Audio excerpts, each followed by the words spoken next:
ஜூலை 17 ஆடி முதல் நாள் குளிக்கும் நீரில் இந்த பொருட்களை சேர்த்து குளித்தால் வருடம் முழுவதும் பணம் வரும். கடன் என்ற பேச்சே இருக்காது. நடக்காத காரியமும் நடக்கும். அது என்ன பொருள், எந்த நேரத்தில் குளிக்கணும், அந்த பொருளுக்கு ஏன் அவ்வளவு சக்தி அதிகம் அப்படிங்கிறத இந்த பதிவில் பார்க்கலாம். நாம் எப்போவுமே நம்ம குளிக்கக்கூடிய நீரில் சில பொருட்களை சேர்த்து குளித்தோம் அப்படின்னா நமக்குள்ளே இருக்கக்கூடிய எதிர்மறை சக்தி விலகி நல்ல ஒரு புத்துணர்ச்சியும் நேர்மறை சக்தியும் நமக்கு கிடைக்கும். நமக்கு கிடைச்சது அப்படின்னா நம்ம வீட்டில் இருக்கிற எல்லோருக்குமே கிடைக்கும். அதனால் சில பொருட்களை நம்ம தண்ணீரில் சேர்த்து குளிக்கணும், அதுவும் பெண்கள் குறிப்பாக சேர்த்து குளிக்கணும் அப்படின்னு ஆன்மீக சாஸ்திரத்தில் சொல்லப்பட்டுள்ளது. பெண்கள் தான் குளிக்கணும், ஆண்கள் குளிக்கக்கூடாதுன்னு சொல்லலை, எல்லாருமே குளிக்கணும். முதல்ல பெண்கள் கட்டாயம் இந்த பொருட்களெல்லாம் சேர்த்து குளிக்கணும்னு சாஸ்திரத்தில் சொல்லியிருக்காங்க. விசேஷ நாட்களில், விரத நாட்களில் இது மாதிரி பொருட்களை நம்ம சேர்த்து குளிக்கும்போது நல்ல ஒரு பாசிட்டிவ் எனர்ஜியானது நம்ம வீட்டில் கிடைக்கும்.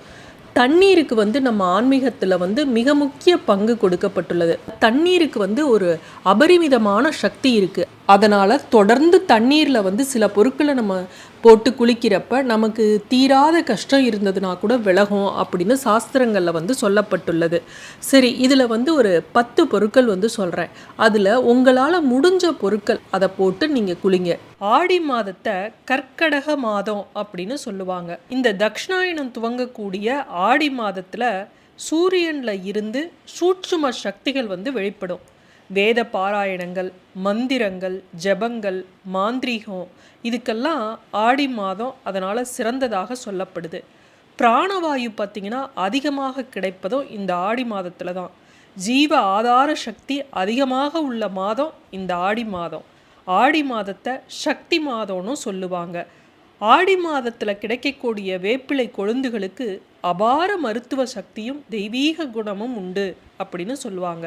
ஆடி மாதம் அப்படின்னாவே நமக்கு ஞாபகத்துக்கு வருவது அம்மன் தான். அம்மன்னாவே நமக்கு ஞாபகத்துக்கு வருவது எது? வேப்பிலை. இந்த வேப்பிலையை கொஞ்சோண்டு, ரொம்ப கூட வேணாம், 4 இலை உங்கள் குளிக்கக்கூடிய நீரில் போட்டு குளிச்சிங்க அப்படின்னா சரும பிரச்சனைகளை தீர்க்கும். அது மட்டும் இல்லை, உங்களுக்குள்ளே இருக்கக்கூடிய எதிர்மறை சக்திகளை நீக்கும். பராசக்தியோட மறு உருவமே வேப்பிலை அப்படின்னு சொல்லுவாங்க. அதனால் அம்மனுக்கு உகந்த இந்த வேப்பிலையும் நம்ம அதில் போடுறோம். இந்த வேப்பிலை அம்மை கண்டவர்களை சுற்றி வேப்பிலையை கொத்தா போட்டு வைப்பாங்க. அது கிருமி நாசினி அப்படின்னு சொல்லுவாங்க. அதனால் போடுவாங்க. நிறைய கோவிலில் பார்த்திங்கன்னா வேப்ப மரம் தல விருட்சமாக இருக்கும். யாருக்காவது வீட்டில் அம்மன் நோய் வந்துட்டாவே வாசலில் வேப்பிலையை சொருகி வைப்பாங்க. இப்படி வேம்பு அப்படிங்கிறது அம்மன் கோவில்கள் அனைத்திலையும் நிச்சயம் இருக்கும். அடுத்தது எலுமிச்சை சாறு. எலுமிச்சை சாறு சும்மா கொஞ்சோண்டு, அதுவும் பால் மாதிரி ஒரு 1/4 டீஸ்பூன், ஒரு 1/2 டீஸ்பூன் விட்டு அதையும் நீங்கள் குளிச்சிங்க அப்படின்னா உங்களுக்கு கண் திருஷ்டியால் ஏற்பட்ட கஷ்டங்கள் அனைத்தும் விலகும். நிறைய மருத்துவ குணங்களும் அதில் இருக்குது. அடுத்தது நாம் குளிக்கக்கூடிய நீரில் சந்தனமோ சந்தன எண்ணெயோ சேர்த்து குளிச்சிங்க அப்படின்னா பொருளாதார ரீதியாக உங்களுக்கு ஏதாவது தடை இருந்தது அப்படின்னா அந்த தடைகள் அனைத்தும் விலகும். கடன் பிரச்சனை தீரும், வருமானம் பெருகும் அப்படின்னு ஜோதிட சாஸ்திரத்தில் சொல்லப்பட்டுள்ளது. அடுத்தது பச்சை கற்பூரம். பச்சை கற்பூரம் அப்படிங்கிறது நேர்மறை ஆற்றலை ஈர்க்கும் தன்மை உடையது. இதை நம்ம கொஞ்சம் தண்ணீரில், குளிக்கக்கூடிய நீரில் போட்டு குளித்தோம் அப்படின்னா அதிர்ஷ்டத்தை ஈர்த்து பண வரவை அதிகரிக்க செய்யும் அப்படின்னு சாஸ்திரங்களில் சொல்லப்பட்டுள்ளது. அடுத்தது வெட்டிவேர். நான் ஏற்கனவே சொல்லியிருக்கேன், பண வசியத்துக்காகவும் தாந்திரீக பொருளாகவும் பயன்படக்கூடியது இந்த வெட்டிவேர். நிறைய மருத்துவ குணங்கள் உடையது. வெட்டிவேரை எல்லா கோவில்லையும் பார்த்தீங்கன்னா அபிஷேக நீரில் போட்டு வச்சு அந்த நீரை தான் சுவாமிக்கு அபிஷேகம் பண்ணுவாங்க. ஏன்னா அந்த அபிஷேக நீரால் வெட்டிவேரை போடும்போது அதனுடைய சக்தி அதிகமாகும், அந்த உரு ஏற்றுற மாதிரி. அதனால் நம்மளும் நம்ம வீட்டில் இருக்கக்கூடிய எதிர்மறை சக்திகள், பித்ரு சாபம், பித்ரு கடன் இதெல்லாம் விலகணும் அப்படின்னா இந்த வெட்டிவேரை பயன்படுத்துவோம். நாம் குளிக்கக்கூடிய நீரில் வெண்மை நிறத்தில் இருக்கக்கூடிய கல்லுப்பு, நீங்கள் வீட்டில் அதாவது நம்ம நிறைய பேர் இந்துப்பு பயன்படுத்துவோம்ல, அதில் இருக்கக்கூடிய கல்லுப்பெல்லாம் நம்ம இங்கே போடக்கூடாது. வெள்ளை நிறத்தில் இருக்கக்கூடிய கல்லுப்பை போட்டு குளிச்சிங்க அப்படின்னா அது நம்மளுடைய ஆறாவை சுத்தப்படுத்தும். சால்ட் நாட்டு தெரப்பினே சொல்லுவாங்க. நம்ம தண்ணீரில் வந்து கல்லுப்பை போட்டு குளிக்கிறதுனால நமக்கு இருக்கக்கூடிய எதிர்மறை எண்ணங்கள் முற்றிலும் நீங்கும். கல்லுப்புங்கிறது மகாலட்சுமியோட அம்சம் இல்லையா? மகாலட்சுமியோட அருளும் ஆசியும் கிடச்சி இந்த வருடம் முழுவதும் உங்களுக்கு பணம் சேரக்கூடிய வாய்ப்பு கிடைக்கும். இது மருத்துவ ரீதியாக பார்த்தீங்கன்னாலும் ஆஸ்துமா, மூக்கடப்பு, ஜலதோஷம் இது மாதிரி பிரச்சனைகள் எல்லாம் நீக்கும்.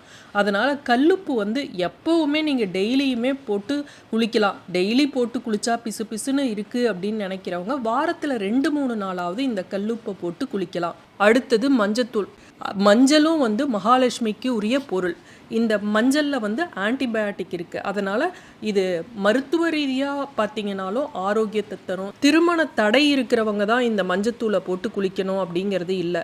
ஆணாக இருந்தாலும் பெண்ணாக இருந்தாலும் இது மாதிரி விசேஷ நாட்களில் துளி மஞ்சத்தூளை நம்ம தண்ணீரில் கலந்து அதை குளிக்கிறதன் மூலம் நல்ல ஒரு நேர்மறை சக்தி நமக்கு கிடைக்கும். அடுத்தது பால். சிலர்லாம் பார்த்தீங்கன்னா எப்போ பார்த்தாலும் ஒரு பதட்டத்தோடையே ஸ்ட்ரெஸ்ஸோடையே இருப்பாங்க. அவங்க ஒவ்வொரு திங்கட்கிழமையும் பாலை வந்து 1 லிட்டர் பால் ஊற்றணும், 1/2 லிட்டர் பால் ஊற்றணும்னு இல்லை, 1 ஸ்பூன் ஊற்றுனீங்கன்னா போதும். அதை குளிக்கிற நீரில் கலந்து குளிக்கிறதுனால அவங்களோட உடலும் மனதும் நல்ல ஒரு புத்துணர்ச்சியாக இருக்கும். மனசில் ஒரு நிம்மதியும் அமைதியும் நிலவும் அப்படின்னு சொல்லுவாங்க. அடுத்தது படிகாரம். நான் ஏற்கனவே படிகாரத்தை பற்றி சொல்லியிருக்கேன். படிகார கல் வந்து வீட்டில் எப்போவுமே வாங்கி ஒன்று வச்சிருங்க. அந்த படிகாரம் வந்து நம்மளுடைய நெகட்டிவ் எனர்ஜியை வந்து நீக்கும். இந்த படிகார கல்லை வந்து நீங்கள் குளிக்கிற நீரில் போட்டு 1/2 hour அப்படியே விட்டுடுங்க. அதுக்கப்புறம் குளிக்கிறதுக்கு முன்னாடி அந்த கல்லை எடுத்து வச்சுட்டு நீங்கள் குளிச்சிங்க அப்படின்னா உங்களுக்குள்ளே இருக்கக்கூடிய எதிர்மறை சக்தி, மற்றவர்களால் ஏற்படக்கூடிய கண் திருஷ்டி, பொறாமை, இதனால் ஏற்படக்கூடிய எதிர்மறை சக்தி அனைத்தையுமே வெளியேற்றக்கூடிய சக்தி இந்த படிகார கல்லுக்கு இருக்குது. அதனால் இந்த நாளில் மறக்காமல் இதை நீங்கள் வந்து குளிக்கிற நீரில் சேர்த்துக்குங்க.